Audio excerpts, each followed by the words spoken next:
Hi everyone. Today I am going to discuss about molecular representations in stereochemistry. That is different molecular representations used to represent the three-dimensional arrangement of atoms in stereochemistry. The different molecular representations are flying wedge, then Fischer projection, Newman projection and Sohor's projection. So we can look first one, flying wedge projection. Flying wedge, the other name wedge and dash projection or perspective formula. Let us look at the example, that is lactic acid. What is lactic acid?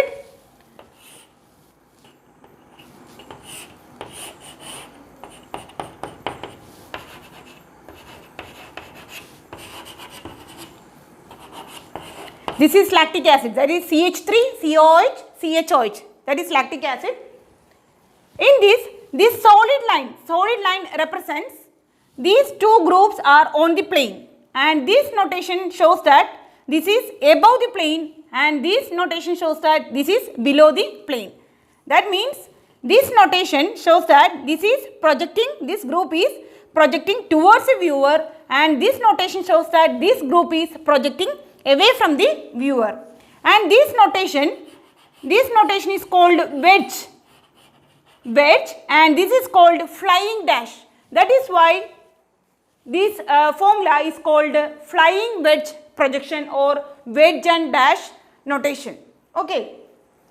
And another example, that is 2,3-dibromobutane.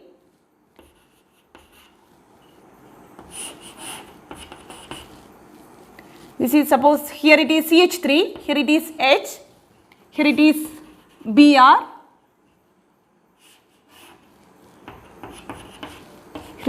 H, here it is CH3. So this is 2,3-dibromobutane, and we know that this carbon is a tetrahedral carbon. So if I joined the corners, I will get a tetrahedra. Similarly, in this case also,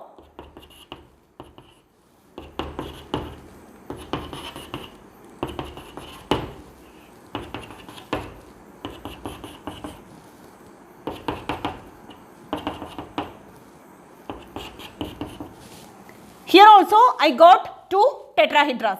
So it is like the two tetrahedras joined at one point. That means this flying wedge representation or this wedge and dash representation is actually a three-dimensional representation. It is a three-dimensional representation that groups are orienting towards the corners of a tetrahedra. And from this picture we know that it is difficult for higher molecules, that is molecules containing higher number of carbon atoms, it is little bit difficult to represent this type of flying wedge representation. Okay, so then comes the Fischer projection. So Fischer projection, it is introduced by Emil Fischer in 1891, and he introduced in such a way that we can represent this three-dimensional molecule into a two-dimensional plane.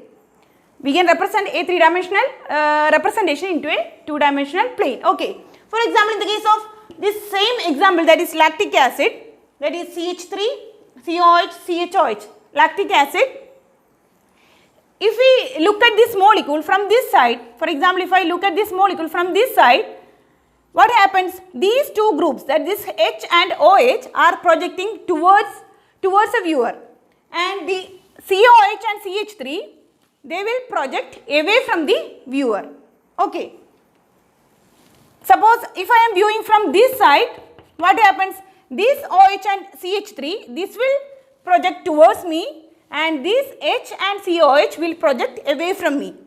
So in Fischer projection, what is the rule is that if the groups which are projecting towards the viewer must be represented on a horizontal line, and the groups which are projected away from the viewer must be represented on a vertical line. Okay, that is a way of writing the Fischer projection. For example, I will show you the lactic acid molecule. Suppose this is the model of lactic acid. This is lactic acid.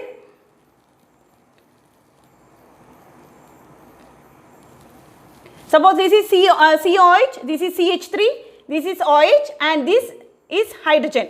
So this is on the plane, these two are on the plane, and this is above the plane, and this is below the plane. If I am viewing from this side, between this H and OH, what happens? If I am viewing the molecule from this side, and in order to make the groups projecting towards me, I just push back this COH group. So what happens? These two now becomes projecting towards me, and these two are projecting away from me. Okay, these are projecting towards the viewer, and these are projecting away from the viewer. Okay, this is a view. Okay, and the groups which are projecting towards the viewer must be represented on a horizontal line. Why? Because this is a three-dimensional representation. In order to make it two-dimensional, I pushed into the plane. So I pushed into the plane. So what happens? It becomes on the horizontal line. Similarly, in order to make it into a two-dimensional plane, I pulled this into the group, into the plane. So it will become on the vertical line. So this is a representation. This will be the representation that these two groups means, which are that groups? Here it is hydrogen, and this one is OH, and this one is COH, and this one is CH3. Okay, so this is a Fischer projection of lactic acid. Suppose if I am viewing the molecule from this side, that is between this OH and CH3. So this is COH, this is CH3, and this is OH. Okay, this is COH, this is CH3, this is OH, and this is hydrogen. So if I am viewing from this side, between this OH and CH3, what happens? I just pushed this group into out of the plane. So this now become projecting towards me, and this is away from me. Okay, this become like this. Okay, so these two groups must be on the horizontal line. That is, which are that groups? This is OH, and this is CH3. So this is OH, this is CH3, and this one is hydrogen, and this one is COH. Okay. So actually these two representations, these are the they have the same configurations, configurations, or they are the same molecule. Okay, different representations only. So they are the same molecule. So lactic acid we can represent in different ways, but the thing is that we have to look at the molecule in such a way that the two groups must be projecting towards the viewer, and the two must be away from the viewer, and the groups that are projecting towards the viewer must be on the horizontal line, and that is projecting away from the viewer must be on the vertical line. And generally the vertical, we are making or we are viewing the molecule in such a way that the vertical line should contain the longest carbon chain. Okay, so they are the same molecule. Okay, so this is a Fischer. One more example I will show, or simply we can write it as like this, that is, they are in this way.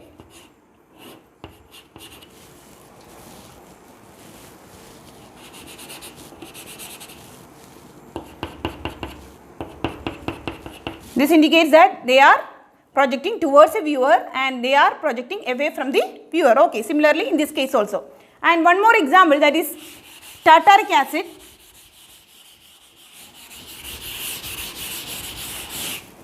The case of tartaric acid, what is the formula of tartaric acid?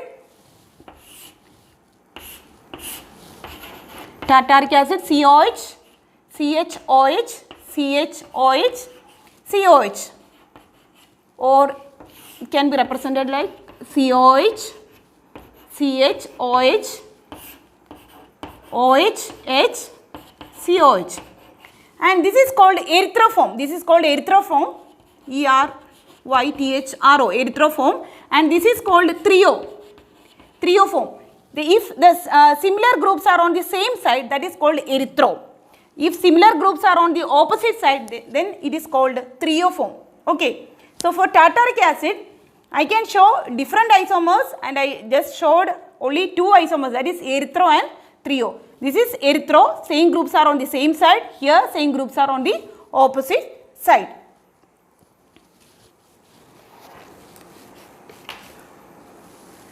Suppose this is tartaric acid, that is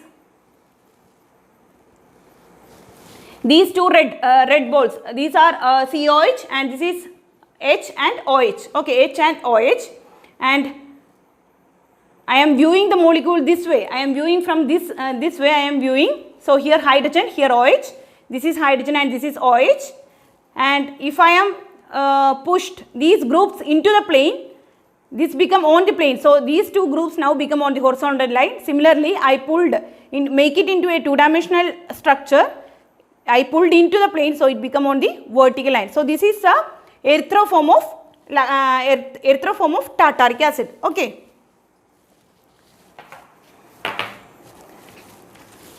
Actually, Emil Fischer introduced this Fischer projection. He introduced in the beginning. Actually, it is for the carbohydrates and amino acids. Later, it is used for even small organic molecules. Okay. So, in the case of D-glucose, I can show you the Fischer projection. D-glucose,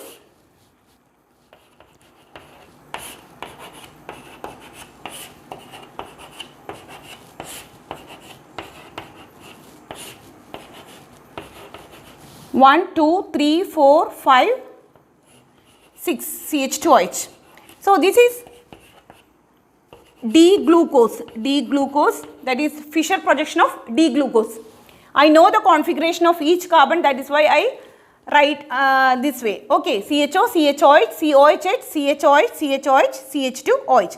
This is a Fischer representation or Fischer projection of D-glucose. And the another scientist called G. Natta introduced another representation called Natta projection.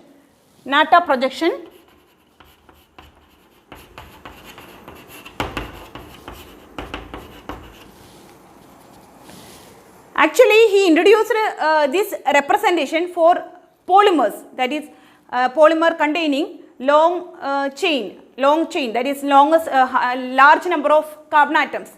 So, he introduced for polymers, but we can represent this Natta projection for D-glucose also. So, how can we write the Natta projection for this molecule?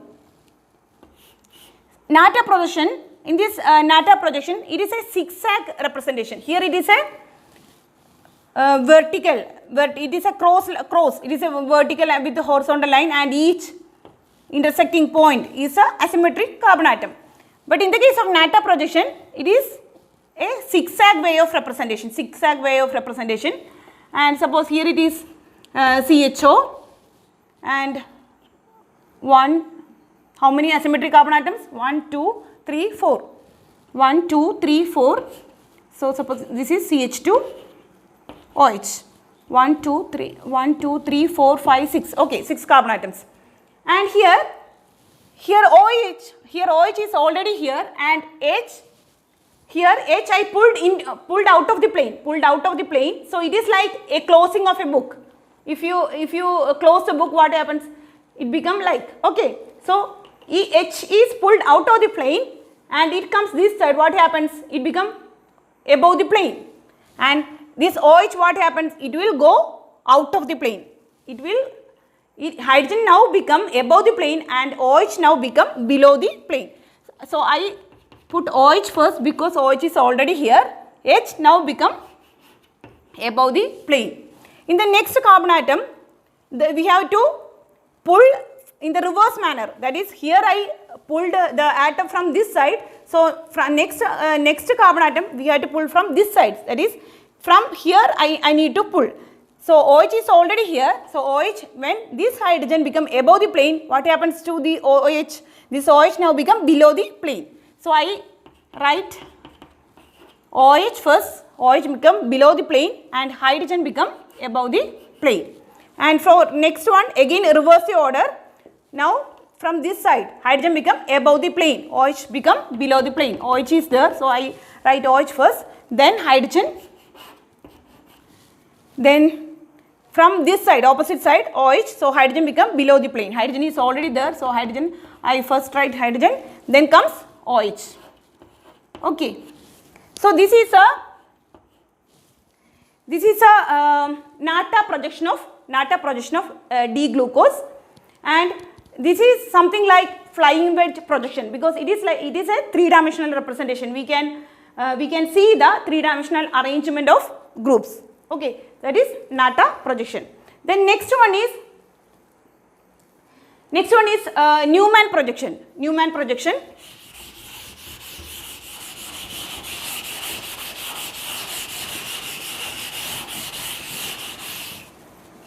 And this Newman projection, it is introduced by Melvin Spencer Newman in 1952.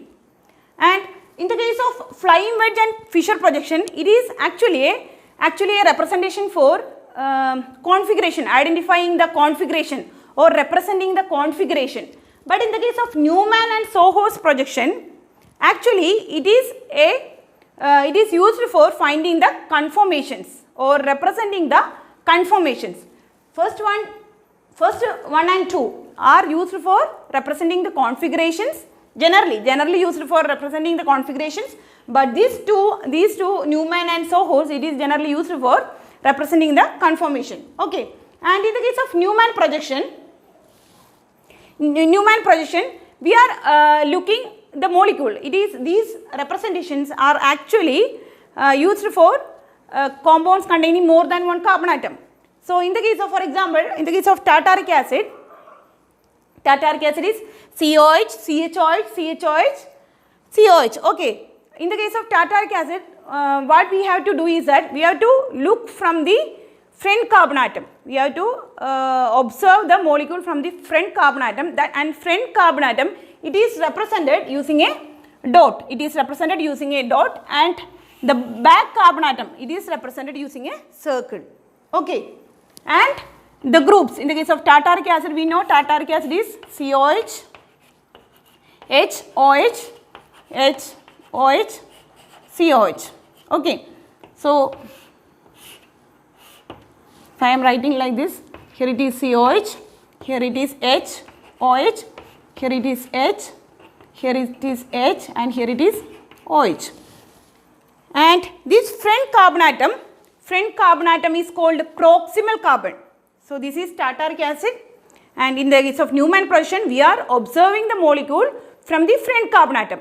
So suppose this is a front carbon atom, we are observing the molecule from the front carbon atom, and this is represented as a dot, and the back carbon, we can't see this bond.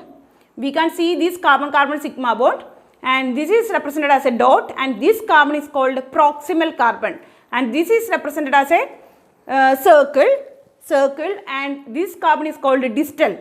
Okay, distal. And these are the different groups, that is COH, HOH, COH, HOH. Okay.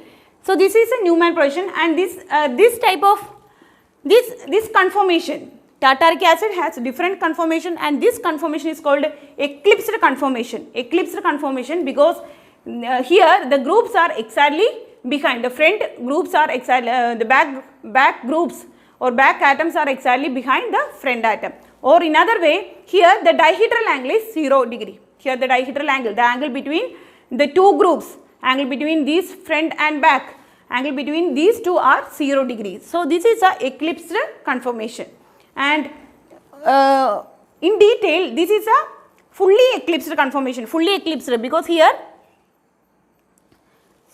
sorry, here it is not H, here it is COH. Here it is COH, because in the first carbon COH, HOH, and in the back carbon again COH, HOH, and this is called fully eclipsed conformation, because here say similar groups are exactly behind the other, similar groups are on the, they are come together. Okay, so this is called fully eclipsed conformation. This is eclipsed conformation. Okay, and if I rotate this 60 degree, if I rotate this molecule to 60 degree, what happens? It become like this. Okay, if I rotate it 60 degree, it becomes like this. And this conformation is called staggered conformation. This conformation is called staggered conformation. In this conformation, we can fully see the back atoms or back groups.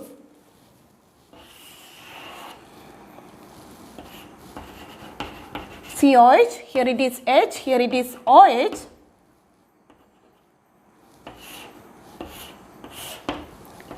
Here it is COH, here it is OH, here it is H. Okay.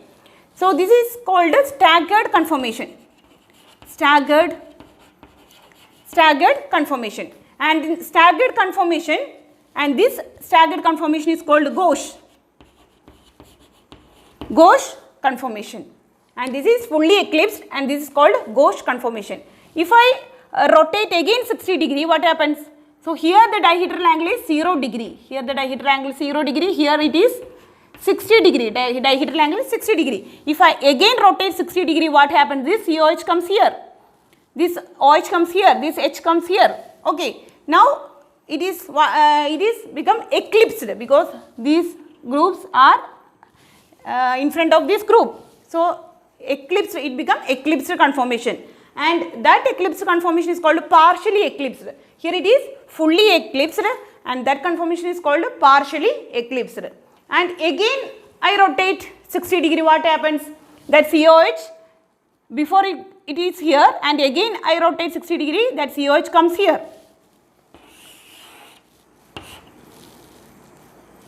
Here it is COH, here it is hydrogen, here it is OH.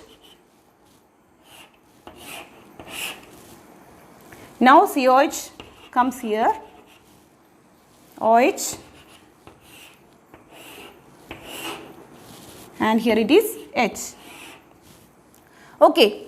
So, this staggered conformation here, this COH and COH, here the dihedral angle is 180 degree, here dihedral angle is 180 degree, and this staggered conformation is called anti.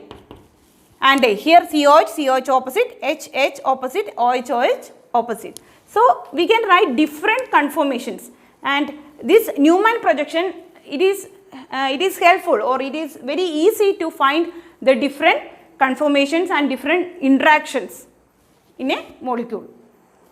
And the other important other advantage of this Newman projection is it is also useful for representing the cyclic systems. So, in the case of cyclic systems also we can draw this type of Newman projection. For example, cyclohexane.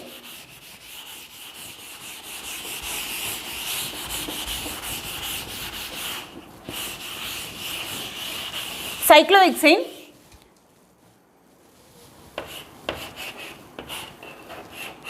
this is cyclohexane, and cyclohexane, the eclipsed conformation and staggered conformation of cyclohexane can be written like this.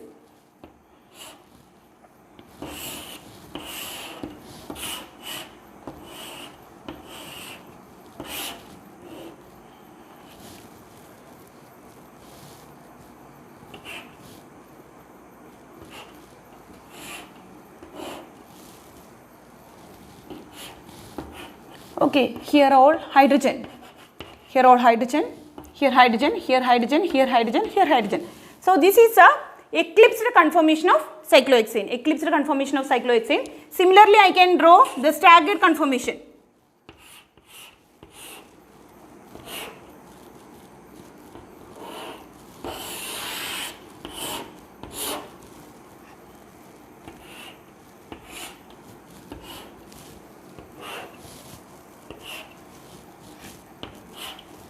Here it is hydrogen, hydrogen, hydrogen, here hydrogen.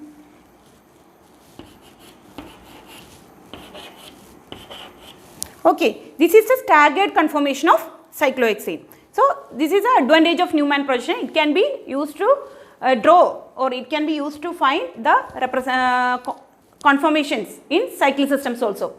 Then last one is Sohor's projection. And this Sohor's projection, it is similar to Newman projection, and only difference is that in the case of Newman projection, we are viewing the molecule exactly from the front carbon atom. We are viewing the molecule straight. Okay. But in the case of Sohor's projection, we are viewing the molecule from the side. So this is tartaric acid, and in the case of Newman, we are viewing exactly from the front carbon atom. But in the case of Sohor's projection, we are viewing the molecule from this side. Okay, so that we can see this carbon-carbon bond.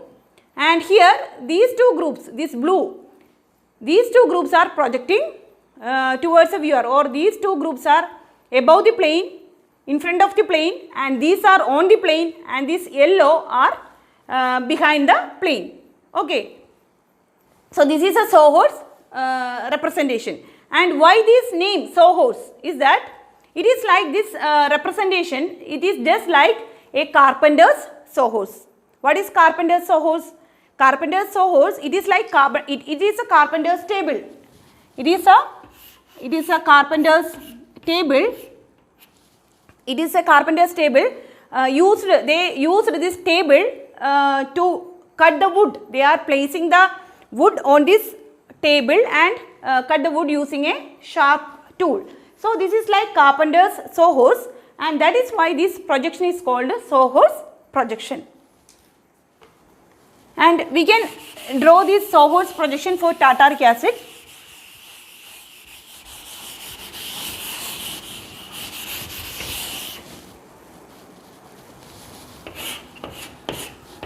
Here COH, H, OH, H, OH, COH.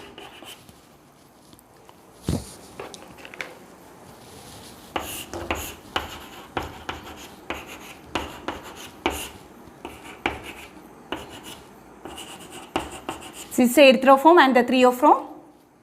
So staggered conformation, eclipsed conformation of this Sohor's.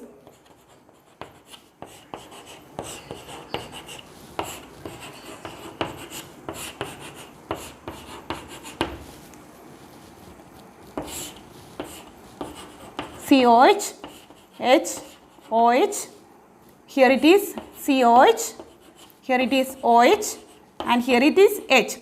And here this group, this is projecting towards a viewer or in front of this plane, and this is away from the viewer or below the plane. Okay, and here also this OH is above the plane and this is below the plane.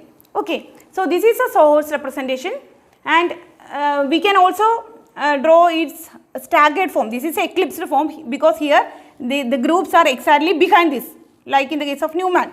So how can we write the staggered conformation? Suppose here it is COH and here it is H, here it is OH, and now COH comes here and OH comes here, H comes here. So this is a staggered conformation. So in the case of staggered conformation, and this is a anti conformation because COH comes here and OH comes 180 degree. The dihedral angle is 180 degree. COH comes here, OH comes here, and H comes here. So anti staggered conformation, and this is a eclipsed conformation. Okay, so this is a way of writing Sohor's projection. So these are the different molecular representations generally used in stereochemistry to represent the three-dimensional arrangements of atoms. Okay, so that's all about molecular representations. Hope you all understood. Thank you.